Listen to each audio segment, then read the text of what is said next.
Okay. So చాలా మందికి నేను తెలుగు అమ్మాయి అని తెలీదు. అందరూ నన్ను అడుగుతూ ఉంటారు. నేను పక్కా నేను తెలుగు అమ్మాయినండి. యా. అండ్ నేను తెలుగు కూడా యూనో మధ్య మధ్యలో ఇంగ్లీష్ వస్తుంది. బట్ నేను తెలుగు కూడా స్కూల్ తర్వాత నేను ఇంజనీరింగ్ కాలేజ్ చేరాక ఇంటర్మీడియట్ ఫ్రమ్ మై ఇంటర్మీడియట్ నుంచి బాగా నేర్చుకున్నా. Yeah. Till then I mean Telugu okay వచ్చు. But I'm very fluent. English చాలా ఫ్లూయెంట్. బట్ నేను తెలుగు అమ్మాయినని అందరికీ చెప్పాలని నన్ను చూడంగానే ఎవ్వరు నమ్మరు నేను తెలుగు పిల్లనని. అందరూ కన్ఫ్యూజ్ అవుతారు, నన్ను నార్త్ ఇండియన్ పంజాబీ అనుకుంటారు. బట్ నేను పక్కా తెలుగు అమ్మాయి. తెలుగు అమ్మాయి చాలా అంటే నేను మోడలింగ్ డేస్లో కూడా అందరు నన్ను తెలుగు అమ్మాయి అని కనెక్ట్ అవ్వరు.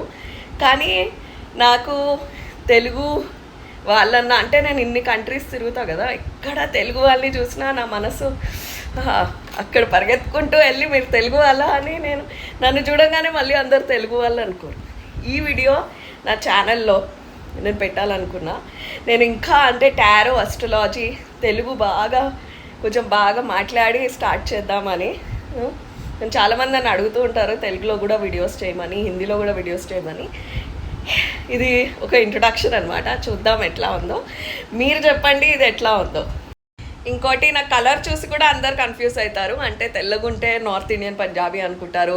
ఇంకా నా కొంచెం పిల్లి కళ్ళు కూడా చూసి.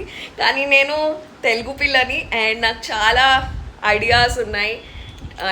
ఇంకా ప్రాజెక్ట్స్ ఉన్నాయి. సో నాకు చాలామంది తెలుగులో మాట్లాడమని వీడియోస్ చేయమని అడుగుతారు. బట్ ఎందుకో నాకు ఆ కాన్ఫిడెన్స్ లేదు. ఎందుకంటే నేను తప్పు పలుకుతానేమో అని నాకు కొంచెం భయం.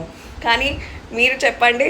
ఇది ఇది నేను టెస్ట్ చేస్తున్నా. బికాస్ నా ఛానల్లో ఒక వీడియో అంటే ఇట్లా స్టార్ట్ చేస్తే ఎట్లా ఉంటుంది రెస్పాన్స్. యా. So yes.